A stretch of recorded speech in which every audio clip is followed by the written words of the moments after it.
ഞാൻ നിങ്ങൾക്ക് ഒരു ആലോചന തരാം. അതായത്, നിങ്ങൾക്ക് ഇഷ്ടമുള്ള ഒരു മാളിൽ ഒരിക്കൽ കയറുമ്പോൾ അവിടെയുള്ള പകുതി കടകളും അടഞ്ഞു കിടക്കുന്നതായി ചിന്തിക്കും.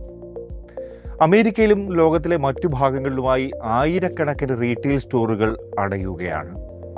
പ്രശസ്ത ബ്രാൻഡുകളായ മാക്കീസ്, വെൻഡീസ്, പിസ്സ ഹട്ട് എന്നിവയും നൂറുകണക്കിന് ഔട്ട്ലെറ്റുകൾ അടയ്ക്കാൻ തീരുമാനിച്ചിരിക്കുന്നു.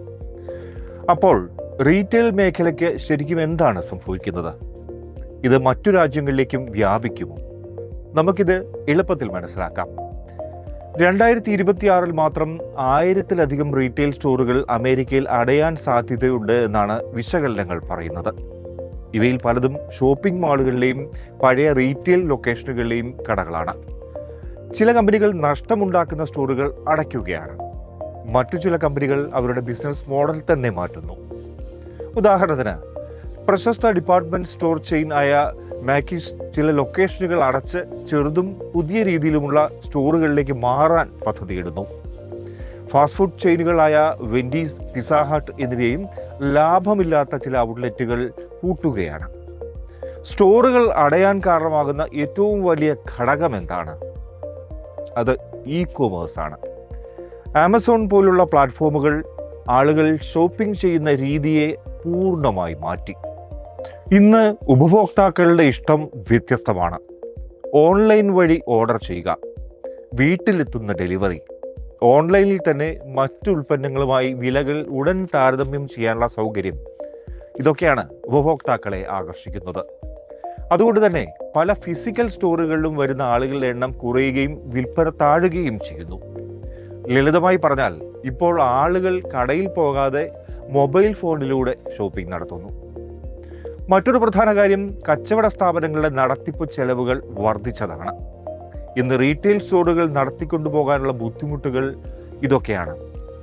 പ്രത്യേകിച്ച് കടവാടക, ജീവനക്കാരുടെ ശമ്പളം, വൈദ്യുതി ബിൽ, സാധനങ്ങൾ കടയിലെത്തിക്കാനുള്ള പ്രതിസന്ധികൾ, ഉൽപ്പന്നങ്ങളുടെ വിതരണവും ഗതാഗതവും തുടങ്ങി ദിനം പ്രതിയുള്ള മറ്റൊട്ടേറെ പ്രശ്നങ്ങൾ. ഇക്കാര്യം കൊണ്ട് തന്നെ ഒരു സ്റ്റോറിൽ നിന്ന് ലാഭം ലഭിക്കാത്തപ്പോൾ കമ്പനികൾ ആ ലൊക്കേഷൻ അടച്ച് മറ്റ് ശക്തമായ മാർക്കറ്റുകളിൽ ശ്രദ്ധ കേന്ദ്രീകരിക്കുന്നു. ഉപഭോക്താക്കളുടെ ശീലങ്ങളിലും വലിയ മാറ്റമുണ്ടായിട്ടുണ്ട്. പുതിയ തലമുറയ്ക്ക് കൂടുതൽ ഇഷ്ടം ഓൺലൈൻ ബ്രാൻഡുകളാണ്. ഒപ്പം വേഗത്തിലുള്ള ഡെലിവറി, പിന്നെ ഡയറക്റ്റ് ടു കൺസ്യൂമർ ഉൽപ്പന്നങ്ങൾ. ഇന്ത്യയിൽ വലിയൊരു വിഭാഗം ആളുകൾ ഷോപ്പിംഗ് മാളുകളിലേക്ക് പോകുന്നതിന് പകരം ഇപ്പോൾ ഡിജിറ്റൽ പ്ലാറ്റ്ഫോമുകളിലേക്കും മൊബൈൽ ആപ്പുകളിലും കൂടുതൽ സമയം ചെലവഴിക്കുന്നു. അതുകൊണ്ട് തന്നെ വലിയ റീറ്റെയിൽ കമ്പനികൾ ഇന്ന് കടകളേക്കാൾ കൂടുതൽ നിക്ഷേപം വെബ്സൈറ്റുകളിലും ആപ്പുകളിലും ഡെലിവറി നെറ്റ്വർക്കുകളിലും നടത്തുന്നു. എന്നാൽ ഇവിടെ ഒരു പ്രധാന സത്യമുണ്ട്. റീറ്റെയിൽ മേഖല ഇല്ലാതാവുകയല്ല, അത് മാറുകയാണ്. ഇപ്പോൾ പല കമ്പനികളും പരീക്ഷിക്കുന്ന വ്യത്യസ്തമായ മാർഗമുണ്ട്.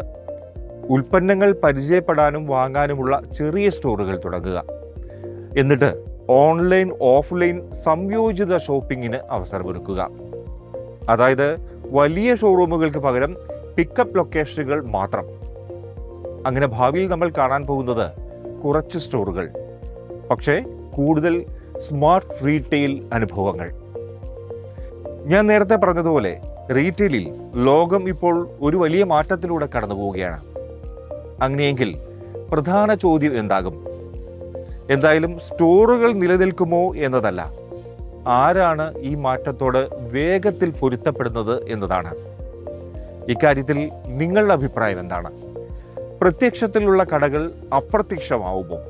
അല്ലെങ്കിൽ വീണ്ടും ശക്തമായി തിരിച്ചു വരുമോ? കമന്റിൽ പറയൂ. കൂടുതൽ ബിസിനസ് യാഥാർത്ഥ്യങ്ങൾ അറിയാൻ ദ പ്രോഫിറ്റ് ന്യൂസ്.